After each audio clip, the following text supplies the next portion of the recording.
Greetings everyone, this is Connor from DagoraTV, and in this video I'm going to be talking about my thoughts on Mafia 3. So, this is basically the new series that I was talking about in a video a few weeks ago when I said there was going to be a time when I was going to be bringing out a new series called My Thoughts On, where I'll be talking every week. This is going to be a video every week where I talk about my thoughts on whether it's a topic in the gaming industry that a piece of news that's come out, or a game that I've been playing, or something that I've been repetitively asked, where I'll just talk about it for a period of time, my thoughts on whatever it is that I'll be talking about in that video. And I said there was a time for that to be coming out, and that time is now. And I've been getting a lot of emails from people, asking me about Mafia 3, especially from people who watch the podcast, what my thoughts are on the game, all the news that's come out about it and everything. And I haven't really said anything of note really to the people of the channel or anything like that, or publicly, if you would say, other than a little bit I said in the recent podcast, which is going to be out, it'll be out now as you listen to it. So, my thoughts on the game overall, it's a little bit weird, to be honest with you, because I haven't played the full game yet. I've only played around about 5-6 hours of it so far, which you might be thinking that's not a big amount, considering that I'm such a big Mafia fan. I'm a really big fan of the series, if none of you know. Huge fan of Mafia 2 and really love the story in Mafia 1. So, I was really excited for this game. It's my most anticipated game of the year, a game that I was really, really looking forward to. And the problem is why I can't really get into playing it so much, having long sessions with it or having much time with it, is first of all, I couldn't play it the weekend it came out. I had about 1 hour with it when it first came out, and the patch was really, the version of the game there was terrible. The port was poor. It was kind of a little bit unplayable. And I couldn't really play it on the weekend because I was away. I wasn't having access to my computer. But when I got back on the Monday, I played a couple of hours at then, and there's been a bit of uni work here and there, and a little bit of video making here and there, where I haven't really had the full amount of time to be able to do it. But the last 2 or 3 days, as making this video on the 15th, the last 2 or 3 days, I have had a chance to play it, and I just haven't really devoted a lot of time to it. And I think the reason for that is, some of the reasons I'm going to get into this video, but, I'm finding the game really repetitive and a bit quite frustrating, so much so that I'm only playing it for about 40 minutes at a time, which is really irregular for me when it comes to games. For a lot of games, I can really play them, for really long sessions, like The Witcher 3. When that first came out and I was playing it on my PlayStation 4, I think, those times when I'd get to about 6-7 hours, just playing it constantly, really enjoying it, and maybe lipping to get a drink, go to the toilet, but overall not really giving it up. Whereas this, I'm only playing it for short stints, and it's kind of odd. And I just kind of want to talk about, I thought I've set a little bit of a script out for myself, to kind of break the game down a little bit, and break down all the information, news that's come out about the game over the course of, the last couple of weeks. And basically, I'll start with the port, because the port is really what's been getting a lot of the discussion and a lot of the kind of people, generally talking about it, especially on the PC Master Race subreddit. So basically, the PC port, it could be a lot better. I've seen a lot worse. It's definitely not to the extent, your Batman Arkham Knight and your Assassin's Creed Unity. It's not that bad level of port, but it is at the level of, I don't understand why the game didn't come out at 60 frames per second. It came out locked at 30 frames, if you didn't know. And which is, at the end of the day, I paid for a machine that can, run pretty much every game at 144 frames per second. So, having a new game that's coming out, we're not being able to get to the standard of 60. I won't really accept anything below 60 on this machine, because it is a standard now, it isn't a thing, it's a luxury to get 60 frames anymore now. Not to the extent, the amount of money that people are putting into the machines and things like that. We're paying to be able to get games at this level, and, it's really disappointing they did that. But they did put out a message before the game came out. To be fair to Hangar 13, they did respond to it really well, saying, okay, we fucked up, we've seen the feedback, we're going to patch it in as quick as possible, as soon as possible, we're going to get it in on the Sunday. And then they did for the next time that I played it. They got it in the patch into the game on the Sunday. And I found that playing the game at 60 frames is really well. The game stays at 60 on my 980 Ti machine, so I've got a really powerful PC. It stays perfectly fine for me.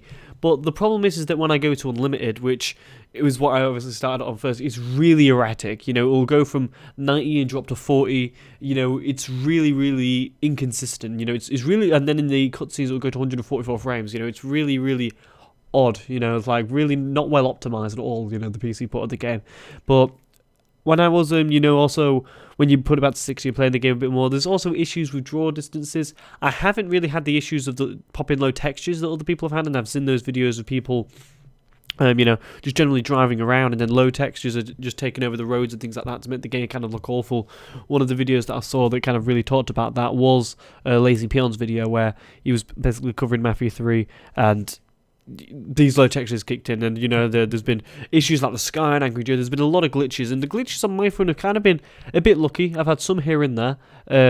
A couple of times, when the car's been invisible, I don't know why that's happened, and I can only see the driver, but then I just swap the car. So it's nothing really been that's game breaking for me for glitches, which is fine. I can deal with that. It's not something that I'm overly bothered with. I'd like draw distance to be improved, because I think it really does. And it negatively affects the game for me. That's one of the things that the PC port that's really left a bummer on me. I could play a game at 30 frames per second, sorry, but whenever I want to play a game, I want it to really, have them really cool views and really make it really look cool. Mafia 2 has that. Mafia 2 has, got, the great vistas, being able to look upon the city and things like that. And the terrible draw distance of Mafia 3, you can't get it. You just can't get that, because everything just looks a bit blurry, a bit hazy. It's got a dull fog over the city, which I'm not a fan of at all. But what I am a fan of the game is the cutscenes. And the cutscenes of this game, I'm going to go on a limb and say it's the best cutscenes I've seen in a video game today. I mean, they're absolutely fantastic, absolutely tremendous. And the reason for that is the lip motions, the lip movements. They're so in timed with the people talking, with the voices that are coming out, that you kind of, it really gets you immersed into the story a bit more, and it makes you kind of think, like, it doesn't have them, them video game tropes, that you do see in a lot of other games, like where the mouth's moving one way but the words are saying another, kind of thing. In this, it's to the point, and they even have, see tongue movements and things like that. They've worked really hard on the cutscenes at 2K, and I think it's been a really, really, job well done, for the cutscenes, because it was something that's really important in a game like in the Mafia franchise, because the story is so important, and they have really done a good job in there, as the effects are, really showing the distinct look of characters, really getting a really good grasp on, how the kind of Mafia franchise, the dialogue kind of works between, different people, but yet still having that tone of, the local area of New Orleans, and of New Bordeaux, sorry, and it's really done a good job of that, and the cutscenes have really helped. But going to the feel of the city, the city is something they've also nailed. The city has been absolutely, done perfectly, in my opinion. I mean, they couldn't have done a better job.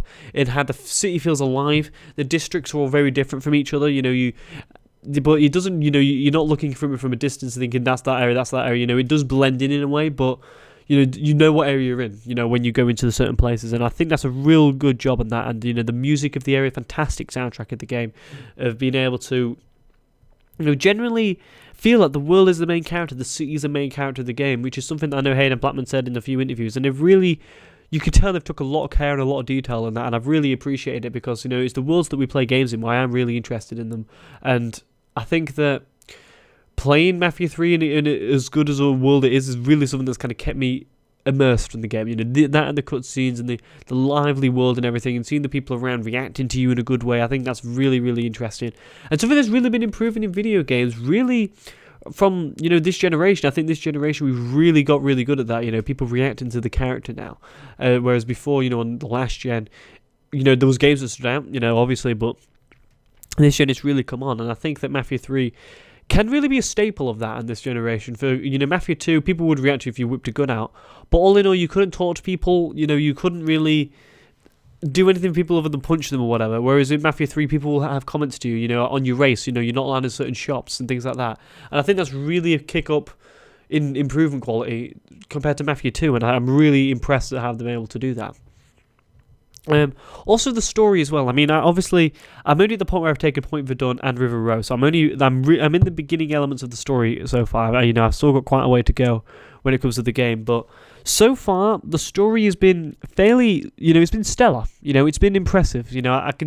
there's been a couple of moments recently that's been going around in circles, but it's a very strong opening 2 hours, very strong beginning to the game, with the story of, finding Lincoln going to Vietnam and, having Marcano kill his family and everything. It's a really, really strong beginning. I'm a fan of, going over to the investigator, the FBI investigator. I know a couple of people have criticised that, saying it's a bit boring, but, I like hearing about that. I like seeing it in the documentary style. I like, going over to people like Father James, hearing their thoughts on it. I've really enjoyed doing that, and Donovan as well in the congressional hearing, which is kind of happening in between. I've been a really, really big fan of those, instances, talking about what you've done, talking about recapping in a way that, you're hearing investigators talk about, because you know what's really happening, but you're kind of recapping it as well when the investigators talking about, which is really, really cool. Really, really cool. Next up, what I want to talk about is the driving. The driving is something that they've taken as well, something from Mafia 2 with the simulated mode and the normal mode, and it's kind of like a serious staple now in a way. And the driving on the simulated mode is what I always play on. It's really good. It feels intuitive. It feels solid. I know for some people are saying it feels floaty on normal mode. I haven't really touched on normal mode, so I can't really comment on that. But playing it on simulated mode, it feels really responsive. I love how it drifts. I love the mirror at the top of the screen, because I think it's really natural to just look up, see what's behind you, then move on. I think it's really cool as well how they use stop sign kind of markers for, the way you go, so you don't have to look at the minimap, which I think is absolutely top quality. I think it's a really good change that every video game with driving in it now that leads you going to waypoints should do, because it's just such a cool way of doing things. It's such a better way. It feels natural, it doesn't take up too much of the screen, and it's just an easy way to kind of get around the place and know where you're going without having to keep looking down at the minimap every 4 seconds, which is what, you do in games like GTA and Mafia 2, for instance, like that. And I think it's a real improvement than, instead of having, just a line on the screen telling you where to go, which is what some other games do. But all in all, the driving is something that I think is really cool, especially in chases. I think the crashing, when you crash into cars, goes a little bit too over the top. But I had really big concerns about the driving before the game came out. I thought it looked too over the top. I thought it looked too Hollywood, I didn't think it looked like what a game should, It looks a bit too like, kind of like Watch Dogs, is once you crash, it flies into it, goes too over the top, and it doesn't have that, they could tone it down a bit with the crashing, go a little bit more GTA with it, but it is really cool. I do like it. The shooting next. The shooting gameplay, which is something that, the guys over at Hangar 13 said it in beforehand that is an important part of the game, for them to, to have a better shooting and cover shooting mechanics, because Mafia 2, this is an area that it could have improved on. This is an area that people have said they wanted Mafia 2 to improve on, is the shooting mechanics of the game, because it is just, just a bog standard cover shooter when it comes to the shooting mechanics, and they've improved it. The shooting is, really responsive, it is a lot of fun, to be able to get people, it's really impactful, I think headshots, when you get them, it feels like headshots, and the varieties, of weapons that you'll be able to get in the game feels cool. I'm a big fan of, the amount of weapons in the game, there's so many different types of assault rifles now, and whereas before it'd just be the standard Tommy gun, or the grease gun, or the rifle in Mafia 2. So they've really kicked off from that. It's become more of a, I'd say more of a shooting mechanic game now than it ever was before. I think there's more emphasis on gameplay now than there was ever in the previous Mafia games, and it's fun to play, to take places out, and things like that. It is a cool thing to do, and one of the places that's really going to stick with me, in the game so far, is when you go through the theme park, the abandoned theme park. Great part of the game. Fantastic part of the game. You go through this haunted mansion, and you're chasing people down, you're taking people out as you go. Top draw part of the game, and the gameplay of the shooting mechanics really does help with that, because at the end of the day, you've got to be having fun and feel responsive while you're doing things, and, it really does feel like that, and I think it's probably got the best, mechanics for a cover shooter, probably for shooting responsiveness. It's probably this and the new Gears, to be honest with you, which are really jumping out to me for mechanics for a cover-based shooter, because a lot of them are a little bit shoddy, like Uncharted, the shooting mechanics isn't great. In GTA, you've got to kind of have auto-lock for it to be good, or else it's just going to be really weird to play as. So I think a lot of people could look at Mafia 3 and see, how responsive and how impactful the shooting is, and then really give it a testament for, how the shooting has really kind of come on from the rest of the franchise, which is a really top draw thing that the guys at Hangar 13 and 2K have done. Now, the big negative that I've got to really say on Mafia 3 that has really been the reason why I can't play this game for long periods of time, and the reason why I think the game, is kind of disappointing to me so far, is the mission structure. After that really strong opening couple of hours, you then meet Cassandra, and you're told to take over Delray Hollow, the district, and then you're told to take over River Row, and then Point Verdun, which is what I've done so far. And in all three of the areas, the missions have been the exact same. You know, you just, get information from people, take out some of the rackets, and then, kill a couple of their bodyguards, and then you're able to take them, to meet the guy, and being able to take the boss at the end of it. And the boss at the end of it is really cool. Those moments have been a lot of fun. Taking out Greco was a really great mission. Taking out the guy in the abandoned theme, like I said, was a really great mission. And those parts have been great. It's just the bullshit you've got to go through to get to them points. I really don't like how it's the same thing over and over again. I would have preferred it if they kind of stuck with, in a way, the way that Mafia 2 did it. Cutscene, do a little bit of a mission, cutscene, do a bit of a mission, cutscene, do a bit of a mission, so on and so forth. Instead of having big story parts, take over this zone, take over the stone, big story part, kill the boss, big story part, and then move on to another zone, big story part. I'm not a fan of that, because I think that there's two bigger points between when I'm getting my story and when I'm getting between when I get my story and getting my story fix again after that. So I'm getting a bit of story, and then I'm away for a while. I'm away for about an hour, and then I'm coming back and getting a bit more story. I don't really want that to be happening. I want to get story. I want to get it regular. I want to have regular cutscenes in a game like Mafia, and that might sound stupid for a game that's kind of like open world, third person cover shooter kind of thing. But that's the franchise is that. The franchise is a very story driven franchise. Hearing stories about the mob and about the Mafia and everything. And I'd really prefer it to be like that in a way than what we've kind of got so far, of what I've played so far. And I think another negative that I've got to kind of say is that I've not been overly into so far of taking down the mob, for instance. I'd much prefer it to be playing as a part of the mob. I'd prefer to be San Marcano's son, to be honest with you. I'd rather play through that and, take through missions, maybe have another round of family. Being a member of the Italian mob is a lot of fun, something that's been great in the Mafia games. It was something that I was worried about, maybe me not really gravitating towards and really enjoying it as much. And so far I kind of haven't. I had a great beginning. I was really into the beginning bit when we were taking part of things in the Black Mob. We were doing missions for the Black Mob. And, I was really liking it there because it was part of a mafiosa. It was part of that. Whereas now, we're at the point I am in Mafia 3, it doesn't feel like I am. It doesn't feel like I'm at all. It feels like I'm just some psychopath who's got back from Vietnam and shooting everyone up. And I'm not a huge overall fan of it. And really, the reason I'm playing so far is so I can find, some of the answers to Mafia 2. Find some of the final questions that I've got still remaining from that game, which I've heard some are answered, some are not. I've heard about that, so I will definitely continue playing the game so I can get that. But the boring mission structure is so frustrating so far. And I've heard it's like that to the end, so I maybe see myself getting to the end of the game and thinking I maybe want to, never play it again, never touch it again, because I've got the impression that I'm going to be getting to that point, because I just can't get through the same thing after same thing after same thing again and again and again. It's getting really, really tedious, and something that I'm just kind of bored of at this moment in time. And it's kind of been a fuck up on Hangar 13's part that they could have really kept it in a point that, they could have had the game, kind of go along the similar style. The great set pieces that Mafia 2 have are fantastic. The hotel mission, killing the fat Irish dude in the brewery was fantastic. And, them set pieces they've tried to transfer over in a way and have been successful in a way. It's just the bullshit you've got to do to get to it. And whereas in Mafia 2, you'd see a cutscene for that bullshit. They wouldn't have to deal with it. And in this game you do. And I've not been all into that so far. But going back to the story, and a final positive that I really want to say is the characters. The characters of the game is something that's kind of really been strong. And again, that's relative to the cutscenes. Vito obviously coming back for the game. I'd like see a bit more of him. I know there's optional chapters which I'll come to later, so there'll be more of him there. But I've really enjoyed doing Vito's stuff. I've loved the little Easter eggs, the little nods to Mafia 2. This has probably been the biggest relevance that you're going to have in the franchise, knowledge of the franchise from Mafia 2 to Mafia 3 than there ever has before. Because there isn't really much from Mafia 1 to Mafia 2.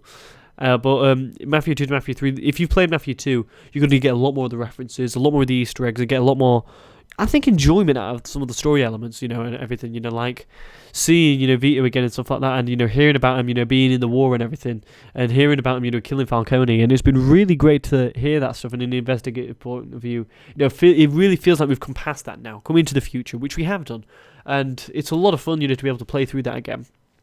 And hopefully, the next game will be in the 70s or something like that, or 70s or 80s or something of Mafia 4, and kind of continue along the same trends. Maybe hear about, I don't know what's going to happen at the end of the game. I don't know if he dies or whatever. Lincoln, I have no idea. But maybe see Lincoln again or hear about Lincoln and things like that. Kind of go across the same way because it's really kept the characters from Mafia 3 alive in a way, and I've really liked that. But also one of the things I want to say as well is the new characters have really been interesting as well. Like Sal, Marcano, George, and Marcano are fantastic. They've done really good jobs with those guys. Donovan's a good character. Cassandra's great. Not too good on Burke, to be honest with you. Just the kind of too stereotypical for me. But all the others that we've met, I've kind of enjoyed. So that's my thoughts that I've got on Mafia 3 so far. I will do an updated video. Once I finish the game, I will definitely give my full comprehensive thoughts and impressions of the game then, and probably a rating at this point, because I can't really say that right now because I've only played about 6 hours of the game. So thanks a lot for watching, and I'll see you guys next time. Goodbye.